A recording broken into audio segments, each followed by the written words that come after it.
बिस्मिल्लाहिर्रहमानिर्रहीम। अस्सलाम वालेकुम नाज़रीन, आप यूट्यूब चैनल देख रहे हैं। मैं इमरान खान हूँ। डोनाल्ड ट्रंप का जंगबंदी के हवाले से एक मरतबा फिर बयान आ गया। एक तो डोनाल्ड ट्रंप ने नाकाबंदी की है और नाकाबंदी के ऊपर उन्होंने बहुत ख़र्चा भी किया है, बड़े ज़बरदस्त इंतज़ामात किए हैं। लेकिन चाइना के जहाज़ों को कैसे रोकेंगे? जो ताकतवर ममालिक है उनके जहाज़ों को, बहरी जहाज़ों को कैसे रोकेंगे? क्या ईरान के साथ दोबारा एक फुल फ्लैज जंग में जाएंगे?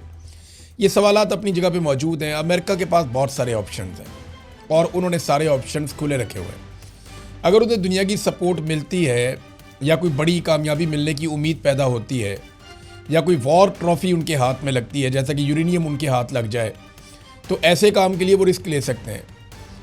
या इस जंग को लंबा लेकर जाना हो तो वो दूर रह के जंग लड़ना चाहेंगे, वो मज़ीद नुकसान अपना करवाना नहीं चाहेंगे। बहरहाल डोनाल्ड ट्रंप ने जो कहा, जो उम्मीद जाहिर की, वो एक सहाफ़ी के साथ डोनाल्ड ट्रंप की बातचीत में सामने आई है। डोनाल्ड ट्रंप ने कहा जी कि ईरान के साथ हमारी बातचीत चल रही है और अगले 2 दिन बहुत इंपॉर्टेंट है। और जो सहाफ़ी जिन्होंने बात की डोनाल्ड ट्रंप से, उन्हें डोनाल्ड ट्रंप ने कहा कि वहाँ पे आपको रुकना चाहिए पाकिस्तान में। अभी ये सहाफ़ी पाकिस्तान में, इन्होंने डोनाल्ड ट्रंप से रब्ता किया कि हो सकता है कि अगले 1-2 दिन में कोई और डेवलपमेंट हो जाए, लिहाजा आपको वहाँ पे पाकिस्तान में रुकना चाहिए और हम मज़ीद, हमारा झुकाव है ईरान की तरफ बातचीत में और ये मुमकिन है कि आपको वहाँ रुकना चाहिए क्योंकि ईरान भी चाहता है कि बातचीत हो जाए। और साथ में उन्होंने कहा इसकी एक बड़ी वजह यह है कि field marshal is doing a great job, यानी Donald Trump field marshal Asim Munir से बहुत खुश हैं और वो ये कह रहे हैं कि field marshal is doing great job, तो आपको वहाँ रुकना चाहिए, 2 दिन में कोई डेवलपमेंट हो सकती है। अमेरिका को एक मरतबा फिर फेस सेविंग के लिए पाकिस्तान की ज़रूरत पड़ी है क्योंकि हुकूमत जो अमरीकी है उसने जो काम डाला है डोनाल्ड ट्रंप के कहने पे, उसका कोई इम्पैक्ट आया नहीं है। मैं आपको बताता हूँ कि इन्होंने कितना ख़र्चा किया है यहाँ पे एक ब्लॉकेज लगाने के लिए। अमरीकी नाकाबंदी में कुछ 10,000 मरीन्स इस्तेमाल हुए हैं, यानी 10,000 अमरीकी फ़ौजी हैं जो नाकाबंदी के लिए इस्तेमाल हो रहे हैं। 100 से ज़ायद अमरीकी लड़ाका तैयारे, एक तैयारा बरदार बड़ा बहरी बेड़ा जो है वो इस्तेमाल हो रहा है और 12 से ज़ायद जंगी बहरी जहाज़ इस सारे ऑपरेशन में हिस्सा ले रहे हैं, जिस ऑपरेशन के ज़रिए से आबने हुरमज़ के बैरूनी सतहों पे अमेरिका एक ब्लॉकेज लगा रहा है। सैटेलाइट से भी मुआवनत ले रहे हैं, जबकि ड्रोन्स की बड़ी तादाद भी वहाँ पे मौजूद है। तो ये डोनाल्ड ट्रंप का तरीक़ाकार है जिसमें डोनाल्ड ट्रंप ये चाहता है कि वो अपनी नाकाबंदी को कामयाब बनाए। लेकिन क्या ये नाकाबंदी कामयाब हो रही है? मुबैना इतलात के मुताबिक चाइना का एक बहरी जहाज़ गुजर गया वहाँ से, ऑयल टैंकर, और अमेरिका कुछ नहीं कर पाया। 2 जहाज़ जो हैं वो ईरान से मज़ीद रवाना हुए। अब उनके बारे में अभी तक कोई इतला नहीं आई कि अमेरिका कुछ कर पाता है या नहीं कर पाता, लेकिन ऐसा लगता है कि पाकिस्तान के अंदर ही शायद दोबारा मुज़ाकरात होंगे। हो सकता है वेन्यू तब्दील हो जाए, हो सकता है कि दोबारा मुज़ाकरात पाकिस्तान के अंदर ही हों। अगले 1 से 2 दिन में कोई ना कोई डेवलपमेंट होगी क्योंकि अमेरिका को जब भी फेस सेविंग की ज़रूरत पड़ेगी तो वो इस खित्ते में पाकिस्तान को इस्तेमाल करेगा, क्योंकि पाकिस्तान के ईरान के साथ ताल्लुकात बचे हुए हैं और वो ताल्लुकात इसलिए बचे हुए हैं कि पाकिस्तान ने अमेरिका को अपने अड्डे नहीं दिए। अगर खुदा न खास्ता इमरान खान साहब एब्सोल्युटली नॉट ना कहते और अमेरिका के पास पाकिस्तान के अड्डे होते तो मेरी बात याद रखिएगा, आज सिचुएशन बिल्कुल मुख्तलिफ होती। तो थैंक्स टू इमरान खान जिसने अड्डे नहीं दिए और आज पाकिस्तान एक न्यूट्रल कैपेसिटी में अमेरिका और ईरान के बीच में एक मुज़ाकरात करवाने की कोशिश कर सकता है।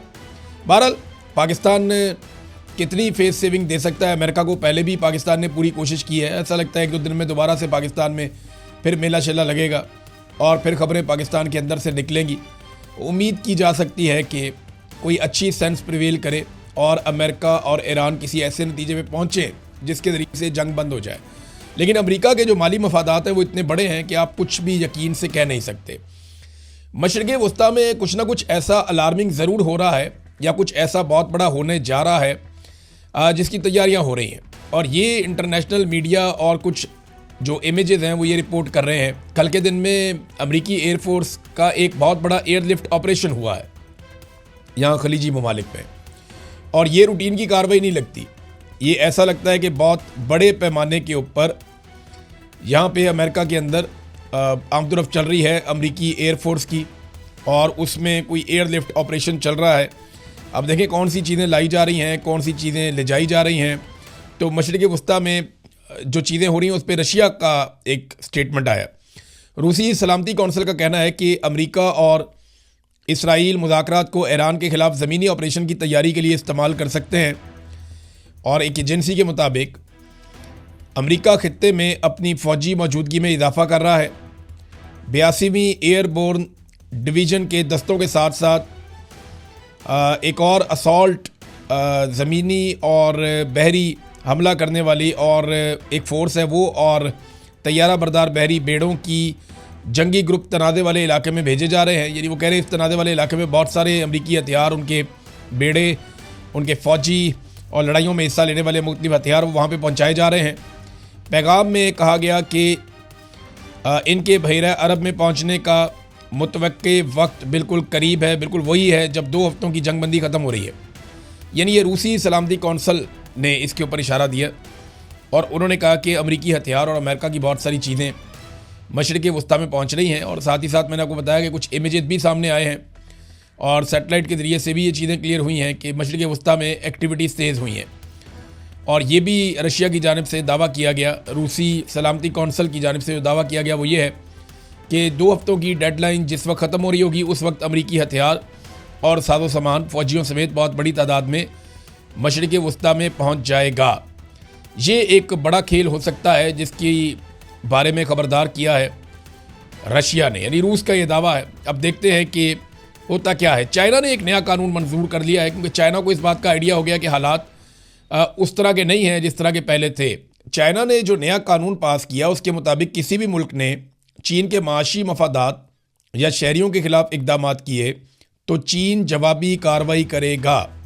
चीन के वज़ीर-ए-आज़म ली क़ियांग ने खुद मुख्तारी, सलामती और माशी मफादात के तहफ़्फ़ुज़ के लिए नए कानून पर दस्तखत भी कर दिए हैं। चीन के सरकारी मीडिया के मुताबिक 20 शिक्कों पर मुश्तमिल नया कानून फौरी तौर पर नाफिजुल अमल हो गया है। इस कानून के तहत किसी भी मुल्क ने चीन की माशी मफादात, शहरियों या इदारों के ख़िलाफ़ इक़दाम किए तो चीन जवाबी कार्रवाई करेगा। अब आप यहाँ से अंदाज़ा कर लेना कि जब चाइना के जहाज़ गैर महफूज होंगे या उनके ऑयल टैंकर्स गैर महफूज होंगे तो ये उनकी मईशत के ऊपर एक अटैक है। और चीन ने कैटेगोरिकली कहा कि खुद मुख्तारी, सलामती और माशी मफादात का तहफ़्फ़ुज़, अगर यहाँ पे कोई पंगा होगा या हमारे शहरियों के साथ कुछ किया गया तो इस नए कानून के मुताबिक हम फौरी तौर पे इक़दाम करेंगे। अब 20 शिक्के हैं इस कानून की और चाइना ने बड़ी जल्दी में या उजलत में आप कहें इस कानून को पास सिर्फ इसलिए किया है ताकि मुस्तक़बिल करीब में अगर कोई प्रॉब्लम आती है, कोई बड़ा चैलेंज आता है अमेरिका की जानिब से या खित्ते में इसराइल की जानिब से, तो चाइना वो इक़दाम कर सके जो वो करना चाहता है। तो उसके लिए ये कानून उन्होंने पास किया है। एक और ख़बर नाज़रीन इंटरनेशनली ख़बरों की जीनत बनी हुई है और ये खबर आई है एक बैनुल अक़वामी इदारे की जानिब से। आलमी तवानाई एजेंसी है IEA, उसके सरबराह जो हैं उन्होंने एक स्टेटमेंट दिया है। उन्होंने कहा कि अप्रैल का जो महीना है वो मार्च से कहीं ज़्यादा बदतरीन होगा।